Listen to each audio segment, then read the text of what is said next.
Your Excellencies, ladies and gentlemen, AIIB fellow colleagues, good morning, good afternoon, and good evening, depending on where you are joining us from. And thank you for attending AIIB Lead Up event co-hosted by Oman. I am extremely honored to be your moderator for today's session, and I'm looking forward to hearing from our distinguished speakers and panelists. This event is the third lead-up event in the run-up to AIIB's annual 2021 meeting of the Board of Governors that would take place on the 27th to the 28th of October and will be chaired and hosted by the UAE. Today, we're going to discuss enabling innovative investment strategies and exploring areas of cooperation between AIIB and Oman. Asian Infrastructure Investment Bank began operations in 2016 and have grown to 103 approved members globally with a capitalization of $100 billion. Oman's cooperation with AIIB goes back to the very beginning, with Oman being one of AIIB's founding members and among the most notable recipient of funding among countries in the Middle East. AIIB's mission is to meet its clients' needs by investing in infrastructure that is green, technology-based, and that promotes regional connectivity and cooperation. This has clearly been evident in the types of projects AIIB has funded in Oman over the past few years. The bank has committed around $450 million to 3 projects so far, including building fiber broadband infrastructure aimed at enhancing connectivity, funding projects in the DOCOM free zone, given the strategic importance to Oman diversification strategy, and AIIB's latest participation in Oman's largest solar project to increase Oman's renewable power and reduce its CO2 emissions. This brings me to today's events, where I'm delighted and honored to be joined by an esteemed and distinguished list of speakers and panelists who will shed more light on the cooperation between Oman and AIIB and potential areas for future cooperation based on Oman's Vision 2040. We will start off with keynote speeches by His Excellency Mr. Abdeslam Al-Murshidi, President of Oman Investment Authority and AIIB Governor, followed by a speech by Dr. DJ Pandayan, AIIB Vice President for Investment Region 1. We will then move to our panel discussion where we will be joined by His Excellency Dr. Ali Masoud Al-Sinedi, President of the Public Authority for Special Economic Zones and Free Zones in Oman, and His Excellency Mr. Qais Al-Yusuf, Oman's Minister of Commerce, Industry and Investment Promotion.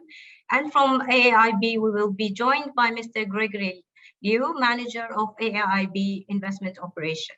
So without further ado, I would like to now welcome His Excellency Abdeslam Al-Murshidi for his keynote speech.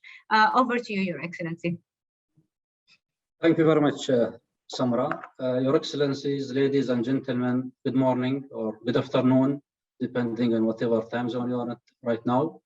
And thank you all for taking the time to learn about Oman and its cooperation with the Asian Infrastructure Investment Bank. We are honored to be hosting this event today, and as we prepare for the annual meeting being hosted by the UAE in October. As Oman's governor for AIIB, I'm personally proud of the cooperation that we have had and all that we have achieved together, much of which we will be discussing today with our distinguished guests.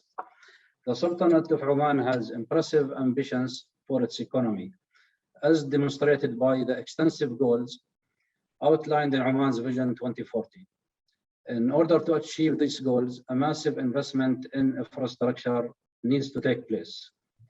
We are on track to achieve many of the goals set out due to in part to our partnership with AIIB and the financing this partnership brings.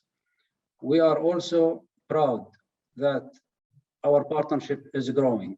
As of today, AIIB have invested in 3 projects in Oman, as introduced by Samra, with an aggregate commitment of over $300 million.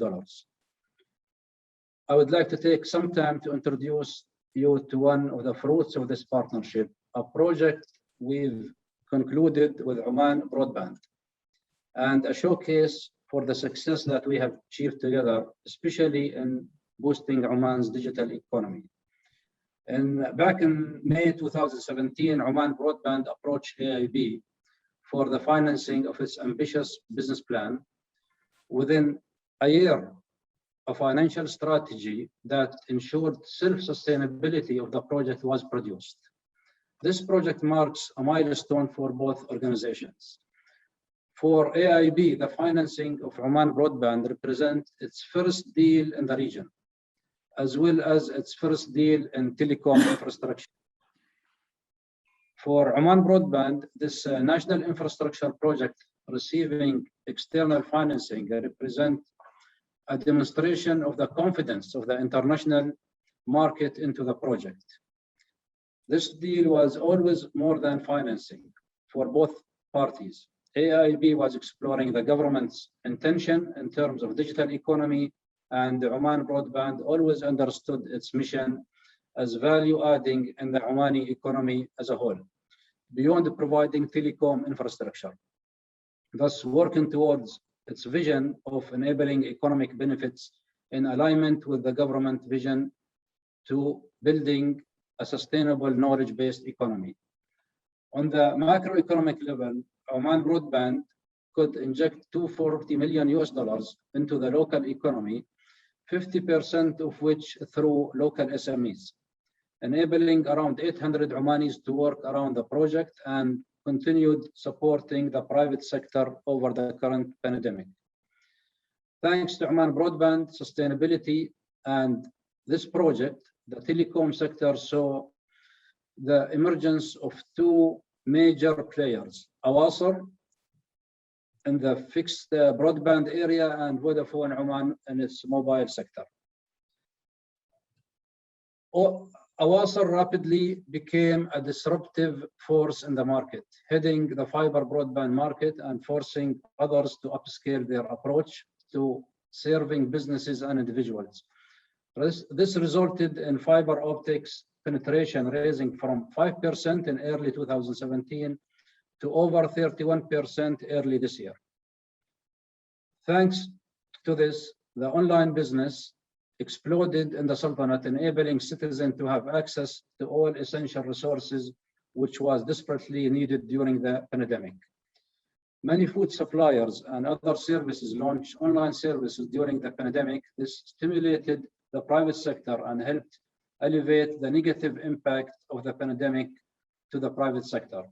Likewise, the solid infrastructure deployed by Oman Broadband enabled around 900,000 students across the nation to benefit from online education when schools had to close. I would like to take this opportunity here to express my sincere appreciation to both teams in AIIB and Oman Broadband for the great collaboration and successful execution of this important project. It had helped boost Oman's digital economy during difficult times. We are looking forward to continued collaboration with AIIB and updating you all on our achievements. Thank you very much. Thank you, Your Excellency, for your insights and for highlighting the far-reaching benefits of the broadband project. And we are all indeed very proud of what's been achieved so far and look forward to further cooperation and fruitful engagement with AIIB in the future. I would now like to invite Mr. DJ Pandayan from AIIB to deliver his keynote speech. Mr. Pandayan, the floor is all yours. Thank you, Camilla, and Your Excellency Abdul Salam Al Musi, and Your Excellency Ali Al Sunaidi. It's a great pleasure and honor for me to come and address this webinar today. I am really grateful to Government of Oman for giving us this opportunity. I am also grateful to Government of Oman who's taken proactive steps in hosting this event. On behalf of AIIB, I would like to convey my thanks and appreciation to all those in government who are responsible for this.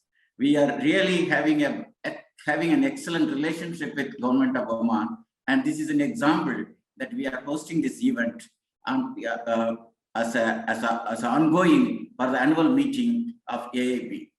It is also a pleasure that AIIB is going to host its annual meeting in the Gulf countries. Last year, we also hosted in China. We are not able to attend. Many people are not able to attend because of the pandemic. It was a virtual meeting. And this year also, it is going to be a virtual meeting. It is we were really looking forward to come to the Gulf countries and to see everybody in person. But unfortunately, that is not taking place. But thanks to the government of Oman, its visionary policies, they have adopted the technology-oriented development. As a result, they're able to connect even the students during this pandemic period. As His Excellency Abdul Salam has pointed out, this is the modern technology which connects house to house, people to people across the world and across the region. I think in advance, you have adopted this technology. Because of this broadband technology, today we are able to speak very well. We are able to connect with you. I am sitting in India. I'm not able to go to China. My colleagues are in China and you are in Oman. And the technology has brought all of us together.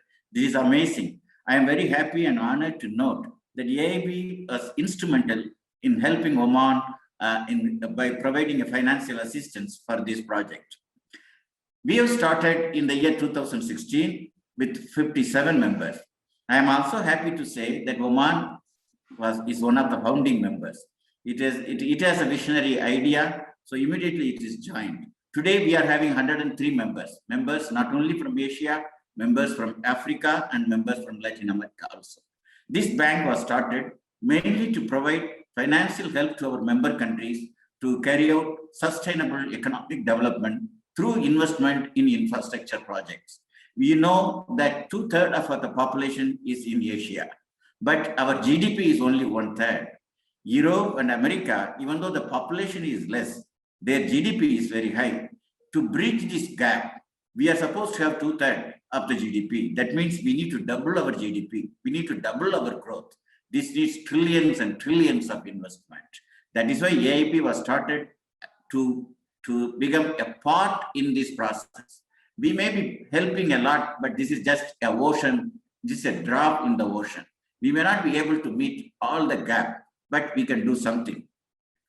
As pointed out by His Excellency, I'm happy to note that 3 projects have been financed by AIIB, and all the 3 projects are important. It's satisfied according to our strategy. Today, we adopt a strategy. 25% of our 25 to 30% of our investment should be in connectivity, and that too in cross-border connectivity.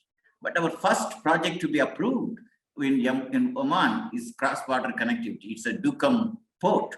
This Duqm port is situated in a geographically strategic position. I think for future also, I request Oman authorities, the government of Oman, to invest more and more in these connectivity projects, and particularly which will bring Africa on the one side and the Indian continent on the other side, Asia. It is exactly situated in the middle, and transporting through Duqm airport will be financially viable and cost-wise will be very economical. So this port has to be developed. Though we have helped a little bit, I think there are a lot of opportunities to make this port a technologically world-class one, and also to market more and more. So more goods will be passed through this port. I think Oman has a visionary policy, because that is the first country to realize quickly that we need to come out of this dependence on petroleum products and petroleum economy. So you have adopted a policy long back, how to come out from the hydrocarbon sector, how to diversify your economy. And you have taken a number of steps in so that the country just does depend upon only on oil and gas, but also on other products. And you are blessed with the very rich minerals. How to exploit these minerals, how to transport these minerals, how to make Duqm as a transport hub for minerals is a question, is a challenge. I think if we all work together, we can make this dream to come true, so that it will give employment opportunities for a number of people. You have to also involve in skill development of the local population, local community. Any project which neglects the local community or the local population cannot be economically or politically sustainable. We want the projects economically sustainable, environmentally sustainable, and politically also sustainable. And Oman is a small country, very small populations. Of course, there will be immigrant laborers from India, Pakistan, and Bangladesh. They should be judiciously used to make Oman as a manufacturing hub. You cannot live without the immigrant laborers. While taking care of the local laborers and local community, you need to make Oman as a manufacturing hub by importing not only capital, but also some manpower. Manpower is needed. And if you take care of the manpower, they will produce goods and services at a very, very economical cost. And this can be exported in turn to Africa and Asia, and to some extent in the Southern and Eastern Europe also. So I request Oman authorities to make use of this exemplary geopolitical advantage to the greatest advantage of production. Second thing is, we have approved another project on solar energy. One of our strategies is 50% of our investment should be in green field or in climate resilient finance. I think by investing in the solar energy, you are achieving the double objective. One, you are taking care of the climate resilience. You are taking care of the also you are taking care of the diversification from the petroleum products. Your energy mix is now well balanced, not just oil and gas, also renewable energy. This will help you to diversify your economy, help you to come out of the petroleum, also help you to build a strong base for a green and climate resilient economy. So this is what we need, and you are on the right direction. The third thing which I would like to emphasize is, I want Oman to become the transport hub. I told you a little bit how Duqm port can be developed. Similarly, if you put up the railway line, I think we have approved one project, but unfortunately we cannot carry it out.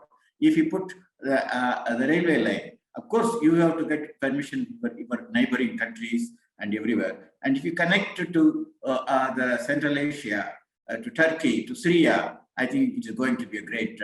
It's going to be a great thing. You can export all the products through your port. Many of the Central Asian countries, Kazakhstan, Tajikistan, Uzbekistan, they're all landlocked. They're looking for port opportunities.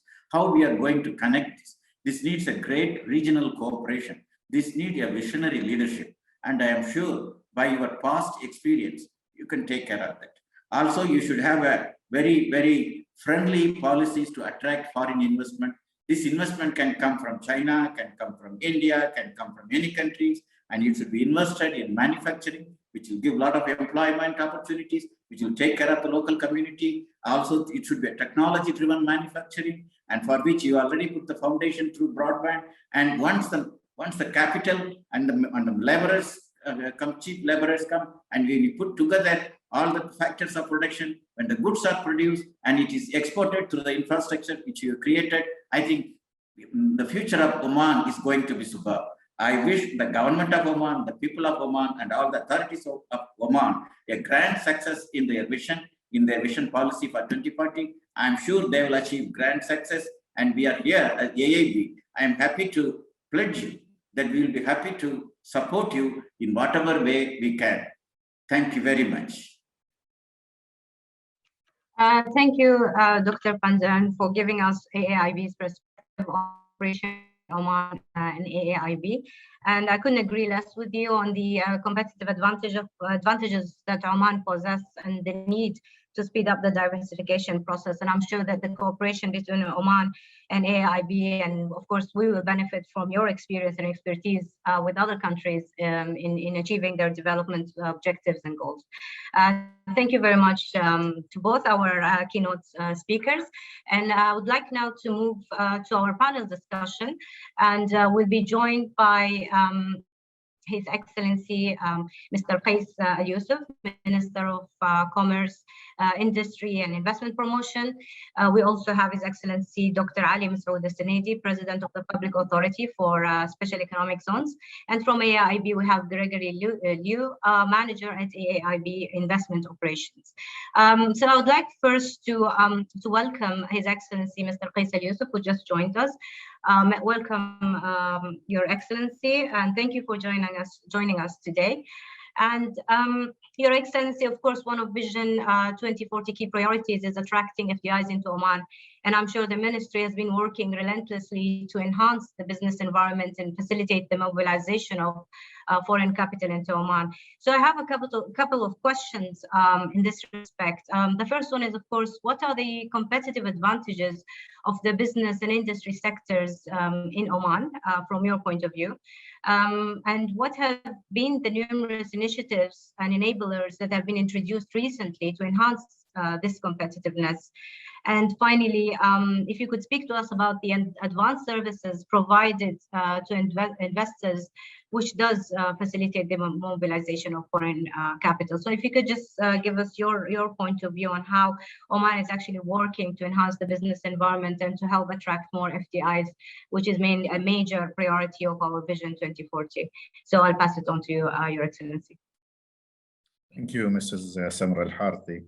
Your Excellencies, ladies and gentlemen, good afternoon. It's a pleasure and honor to be part of today's Oman and the Asian Infrastructure Investment Bank Enabling Innovative Investment Strategies event. First of all, I express my gratitude to AIIB and Oman Investment Authority Management for the significant effort and considerable time they have put together for organizing this event.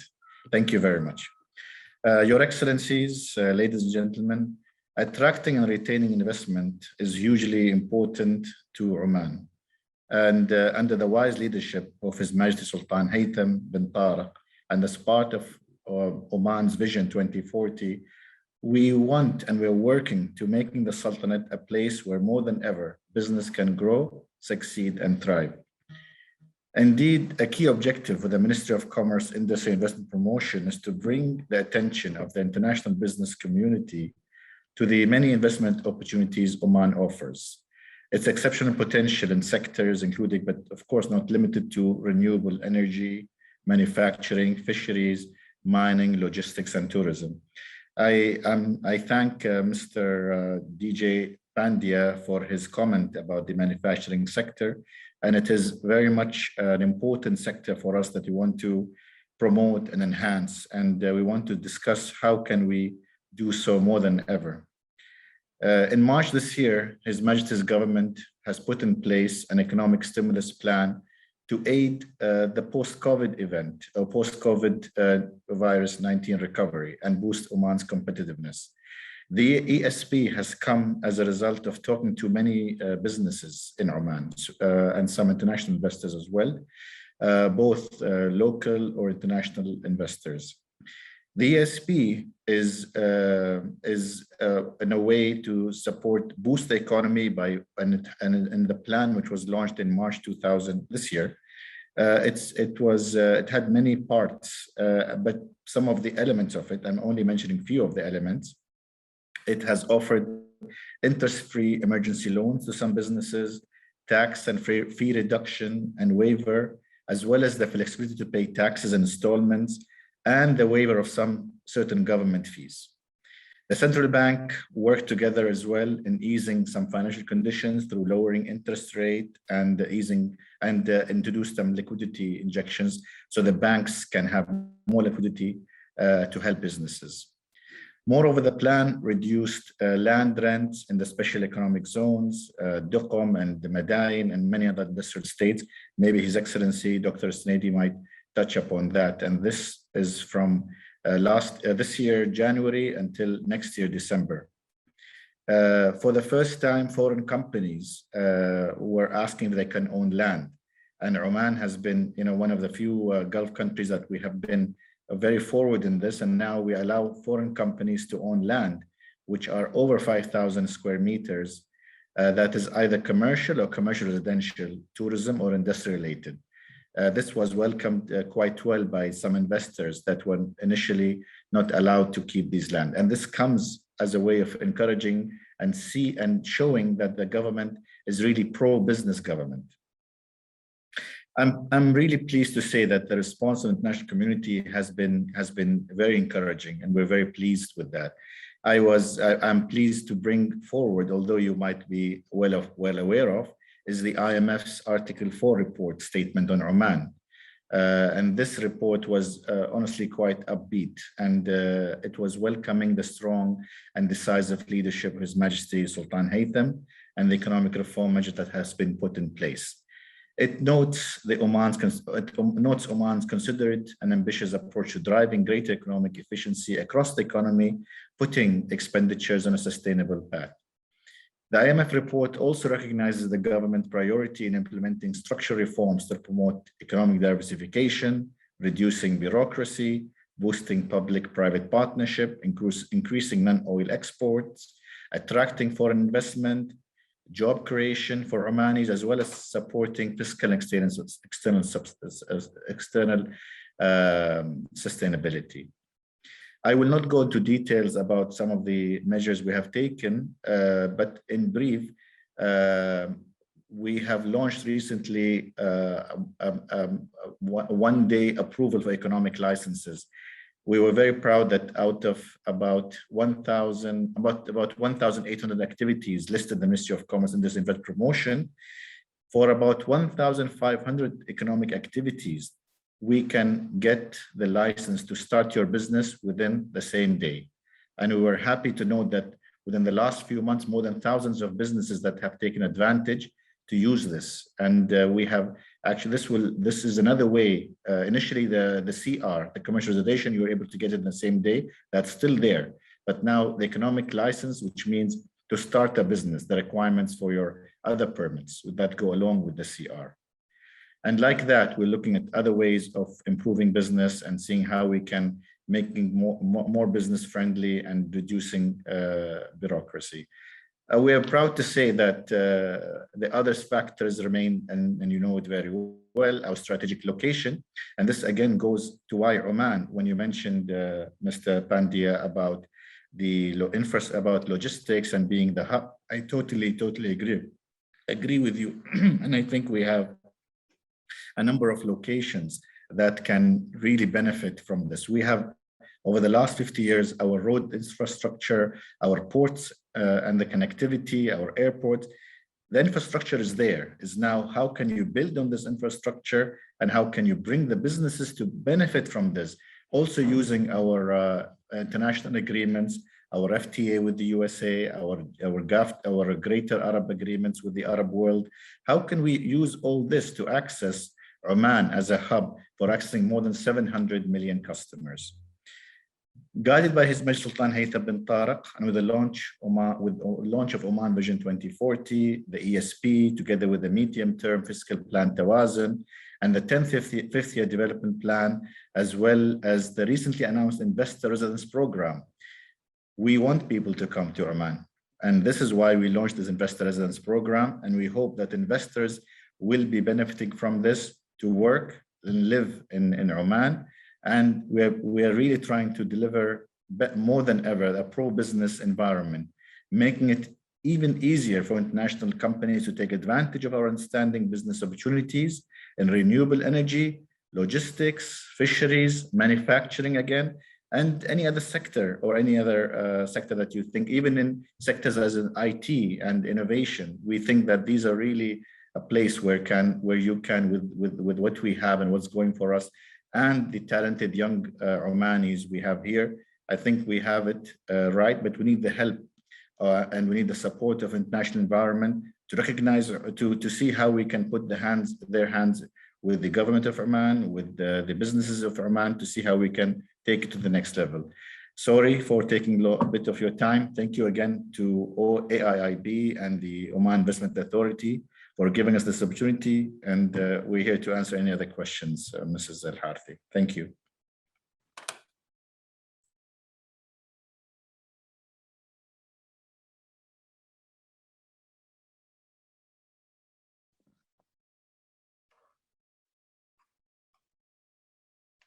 You're on mute, Mrs. Al-Harthi. I think you're on mute. We can't hear you. Yeah, sorry. No, I was just saying that thank you, Your Excellency. We're very pleased to hear about all these positive developments and rapid changes that have happened recently. And also, it basically demonstrates the government's commitment to attracting FDIs and enhancing international cooperation, not only important for attracting capital into the country, but also experience, knowledge, know-how that, of course, will benefit the country and help Oman move in the right direction in achieving its longer-term vision. I would like to welcome Mr. Gregory Liu from AIIB. Thank you, Mr. Liu, for joining us today. And I would like to ask you a related question on what His Excellency Mr. Qais has spoken about. So based on his overview on the recent changes and the introduction of new regulations and enablers, and taking into consideration AIIB's corporate strategy, where do you think the major potential for cooperation is between AIIB and Oman going forward? Thank you, Samra. I would like to thank His Excellency Qais first, Minister for Commerce, for his excellent overview about the Vision 2040 and this update of the recent changes. I've been working on Oman project for a while, so it's a great honor to have this opportunity to discuss with the panelists on AIIB's journey. Samra, you raised a very good point about the AIIB's corporate strategy. We actually studied the Vision 2040 and also compare that against our corporate strategy. We found there are quite a good alignment in a few areas. For example, the priorities set in Vision 2040 include empowerment of the private sector to build a more competitive national economy, which eventually contributes to the international trade. That goes very well with our corporate strategy's investment theme from three areas. They are technology-enabled infrastructure, connectivity, and also mobilization of private capital. So surely we would be very keen to support all these. The second area we thought we can cooperate with Oman is the sustainable development side. That dovetails with our green infrastructure investment. I have to congratulate Oman. Oman always impresses us as a pro-business country. It's a very good destination for investment. I know off the line we will have lots of discussion on how to keep investing in Oman after this workshop. But I would like to share a little bit the journey of AIIB in Oman so that to facilitate such discussion in future. I see the chairman of Dukun Economic Zone is here, so I wouldn't say too much about our first standard sovereign-backed financing, the Dukun port. I will leave it to him to give us the update, and then I will report the learning AIIB did. As you might know, Oman is one of our most visited founding members. I myself accompanied board to visit Oman after the successful approval and implementation of both Dukun Port and Oman broadband project. It's a quite good learning process because Oman is a high-income member, but we fully recognize that high-income member also have its needs of a development. That's why when we think about the element for development, we think first we need to have the physical infrastructure. Second, these infrastructure need to talk to each other. That's the thought of after Dukun Port, we enter into the dialogue with the then SGRF under the guidance of His Excellency Abdul Salam. We were introduced to Oman Broadband. I still vividly record Oman Broadband was a startup company at that time, and AIIB was a startup bank at that time. But we talk to each other, and we understand under the Vision 2020, Oman was already thinking about diversification, thinking about the transition to a knowledge-based economy. That's why we fully understand the importance of supporting such type of digital infrastructure, which is much more efficient in terms of connectivity. I'm delighted to report, actually, it's a good mutual learning between AIIB and Oman Broadband as a client. As a practitioner of the finance industry, I would like to share the view from the client side, because I think that will help any stakeholder to discuss business or to discuss cooperation with AIIB in future. Oman Broadband was a startup company, and Oman itself has a good access to certain part of the credit market because the country has the hydrocarbon sectors. But there is a disparity in terms of this credit distribution. So when we sound the market, we understand international lenders are very used to the hydrocarbon sectors. They shy away from these new sectors, competitive sectors. So the value we brought in is we have a dialogue with Oman Broadband. We also brought in international consultancy firms, did a reconceptualization of the commercial plan. So make that rollout of a nationwide fiber broadband more realistic, more progressive manner. In doing that, we managed to establish a good business case, and then we reach out to financiers. They are concerned about regulation risk, etc., although they know Oman has always taken a very reasonable approach when bringing in foreign investment. It took us a bit time to convince the co-financier, but I would say the value addition from AIIB here is co-financier know we are your bank. We are a bank owned by all the members. So we enjoy this very good working relationship with the government. We can understand the government's priority. We can also support such priority. So eventually, the bank lent $125 million from our own sources, while we successfully mobilized $114 million from co-financiers. And building on the success of that, we further venture into the sustainable development side through the investment of the AIIB Solar. As Dr. Pandya has alluded, we have an investment theme established for each of these projects.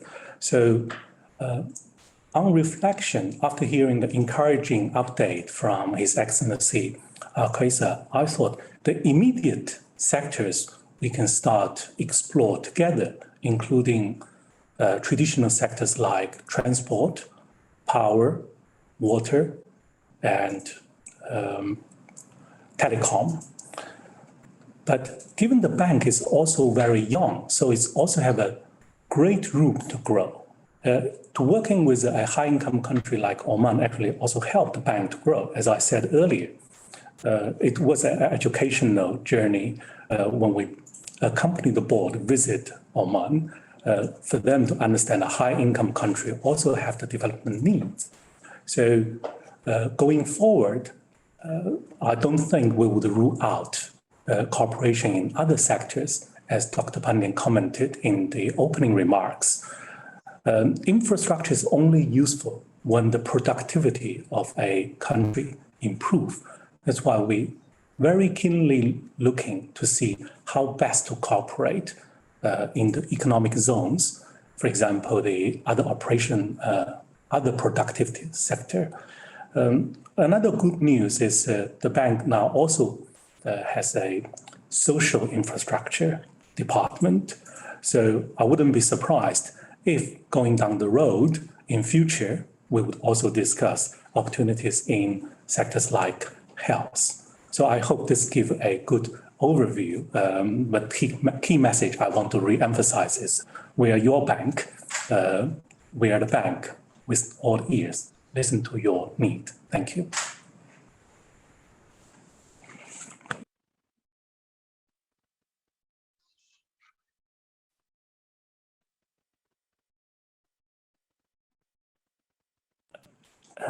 Samara, I'm afraid you are muted. I should just keep it unmuted now. Yeah. No, so thank you, Mr. Liu, for your insights, especially that you've been directly involved from the very beginning in funding the broadband deal. And I'm sure you've gained so much experience and knowledge about Oman, and I hope that we will see more projects in the sectors that you mentioned in the near future. I would like now to direct my question to His Excellency Dr. Ali Masoud Al-Sunaidi. Thank you, Your Excellency, for joining us. It's exciting to see that AIIB has already funded projects in the Duqm Free Zone. And this is, of course, a clear testimony by the bank of the Duqm's importance and potential as a growth pole driving the socioeconomic development of Oman in the future.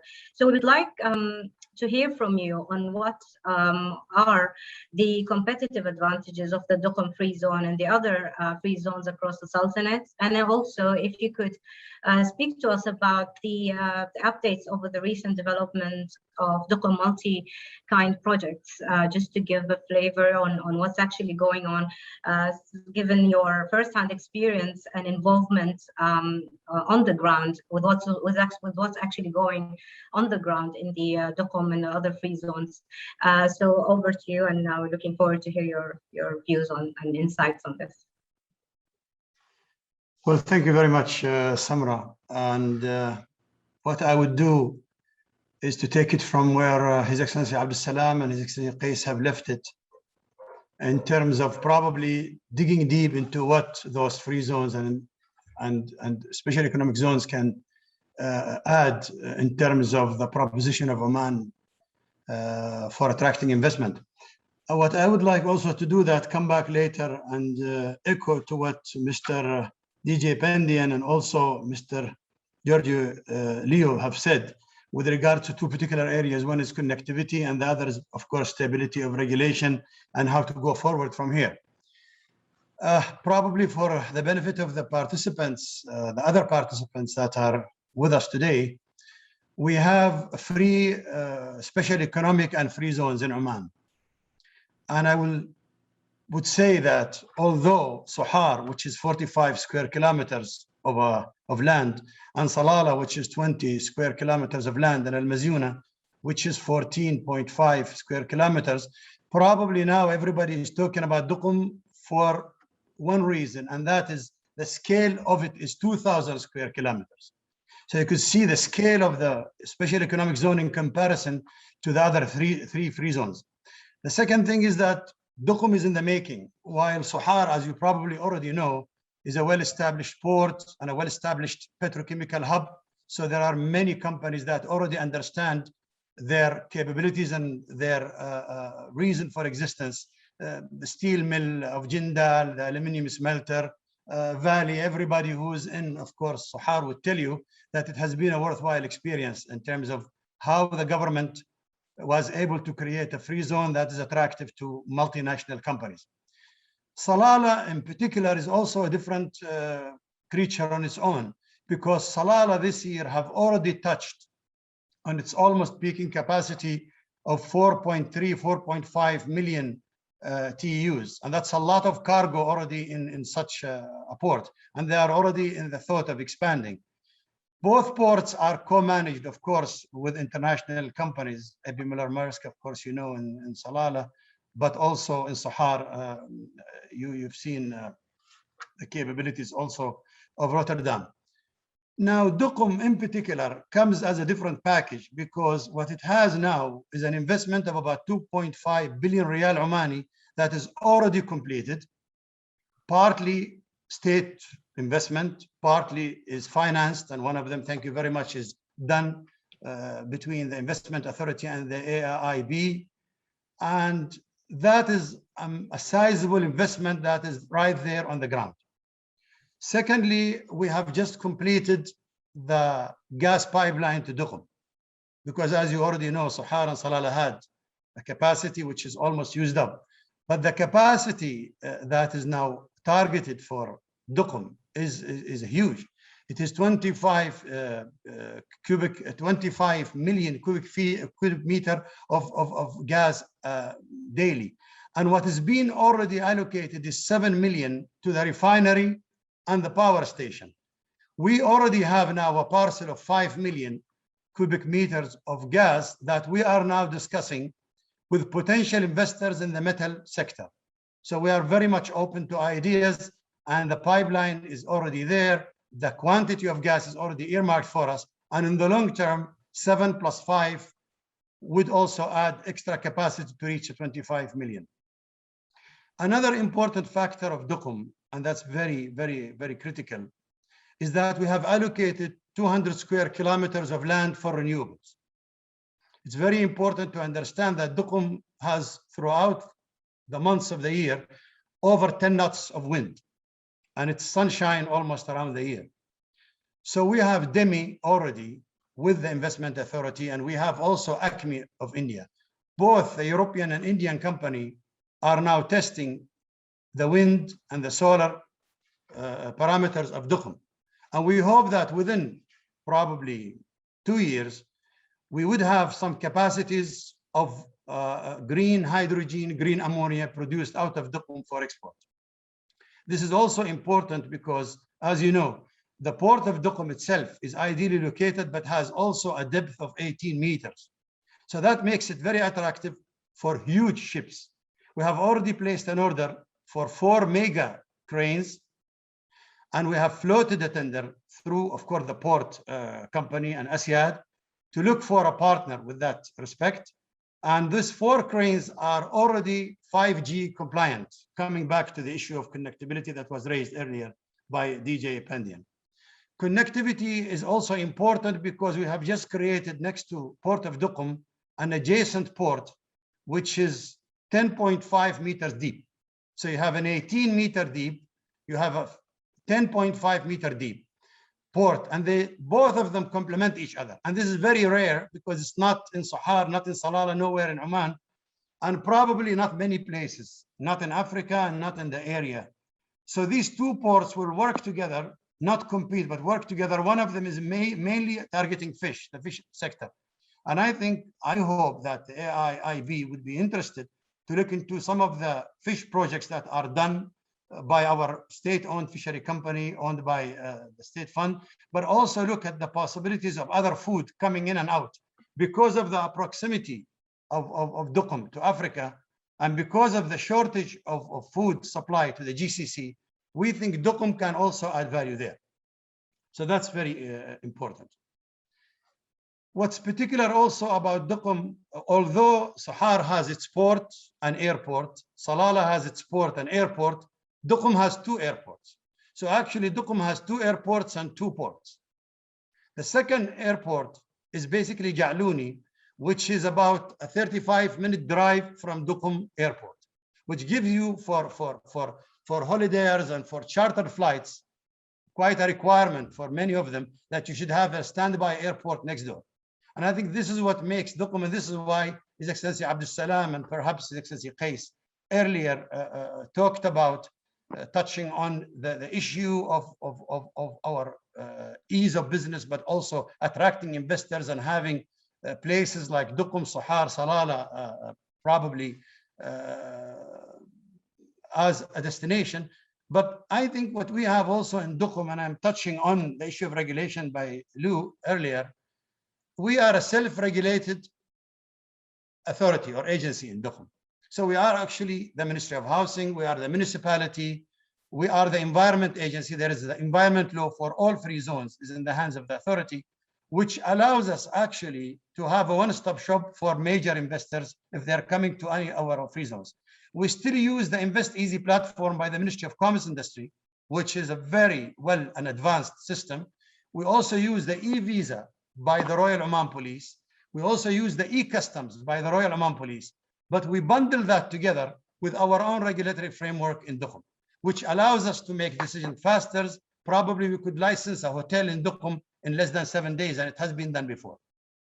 We are also self-regulated when it comes to building codes. So recently we have also allowed 3D printing buildings in Duqm, and we have allowed it in the free zones, but we think Duqm will accelerate more because of the size and because of the empty space in Duqm. While in Sahar, in Salalah, Al Mazyuna, and probably we will see that the land there has already matured, and therefore 3D printing would come in as a complementarity, but in Duqm would probably make a big business case. Finally, I would like to touch on the issue of minerals. Now, Salalah Free Zone has a good access to big reserves of thamrite gypsum. And Duqm has big access to Al-Menji, which is a nearby town where we have abundant resources of gypsum, and we think dolomite and a few others. I would not take more of time, and I think this information could be shared by the investment authority, but there is a study already going on, and probably you know, Mr. Liu, that there was a study of comparing the advantages of whether we should have a railway from Shwemiya Menji to Duqm, or we should have a jetty to export to the world, or we should have a place where materials will come to Duqm and from Duqm will go to the world. And probably because of the depth of Duqm, major ships can come to Duqm. We have also a study right now to give our two potential investors in cement companies access to a corridor to a small railway. Probably they may or may not come back for finance to you. Those two cement companies and mineral companies have a proximity to the port, so we've given them land, and we have encouraged them to use a railway corridor to invest over 20 years probably, and have it on probably cost sharing or non-discriminatory access to that corridor. And if they do so, we think they would have access to abundant electricity in the daytime because of the double factor of the wind and solar, and because that is the time when we have peaking time for most of the south and east bound power line that comes to us. By the way, we are already now almost in the final stage of connecting to a 400 megawatt connection between Duqm and towards the east part of Oman and Muscat. And if that happens, we could actually export green energy when we don't need it during the daytime, and we could import extra energy in the wires during the nighttime. And both DEMI and ACME have not ruled out the possibility of selling directly to customers who would be interested to buy green energy for getting green credit, but also they have expressed interest and now are looking for buyers to buy from Duqm their future green ammonia, green hydrogen. Finally, Sohar has already started producing its own 25 megawatts of energy from solar through Shell. We have now talked to the Ministry of Housing to expand the land, because our aim in Sohar, although we produce 400 gigawatt worth of electricity in Sohar, 1.9 of that is for our own consumption in the free zone. We think we could top it up by another 900 or even 1 gigawatt in the future of green energy that would make Sohar compliant to Vision 2040, which His Excellency Qais talked about earlier, where Oman should become a 25% reliant on green energy through the 2040 vision. And I would be available to answer some of your questions if I have left up anything. Thank you, Samra. Thank you. Thank you very much, Your Excellency, for that comprehensive overview and shedding light on the many opportunities, projects and opportunities that are aligned with AIIB's corporate strategy and mission. And this, of course, takes me back to Mr. Liu. And I would like to hear from you after this comprehensive overview by His Excellency. In your view, how does the Duqm projects that have just been presented tie in with AIIB's corporate strategy and objectives of cross-border connectivity and future developments? It's clear from what His Excellency has said that they are quite tied to your strategy, but I would like to hear from you on this as well.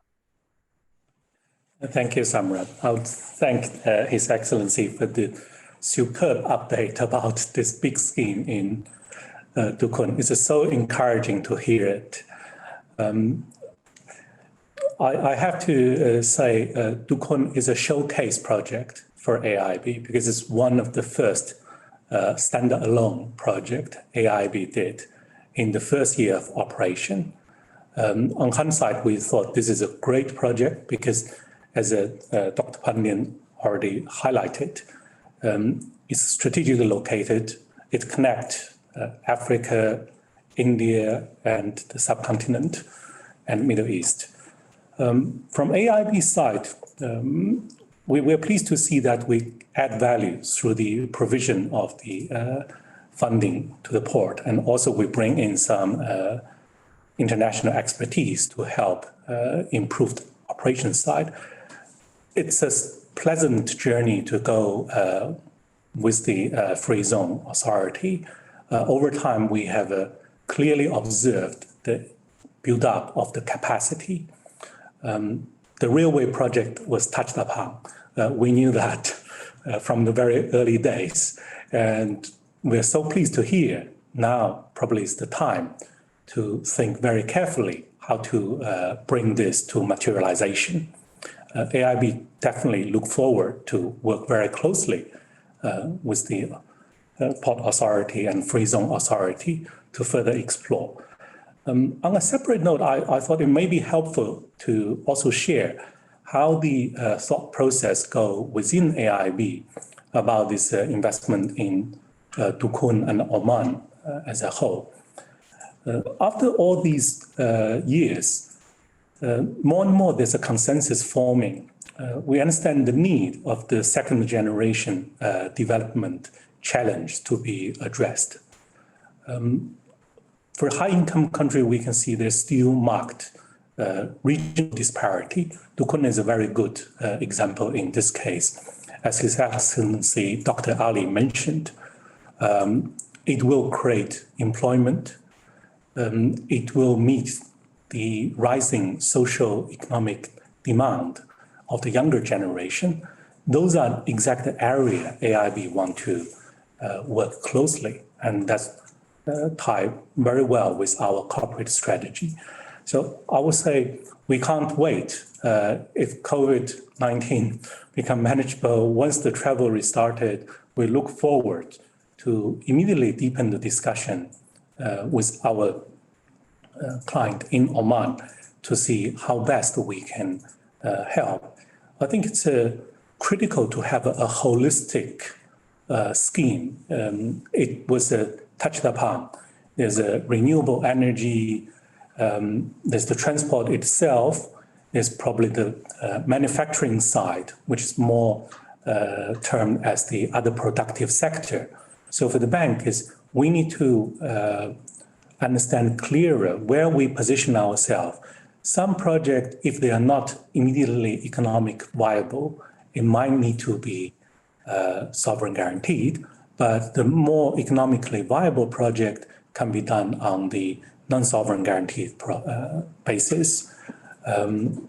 More dialogue surely will help conceptualize these. So this is my contribution. Back to you, Samara. Thank you. Thank you, Mr. Liu, and we hope to see further cooperation and to see more investments by AIIB, not only in the Dukun and the Free Zones, but in other sectors in the country.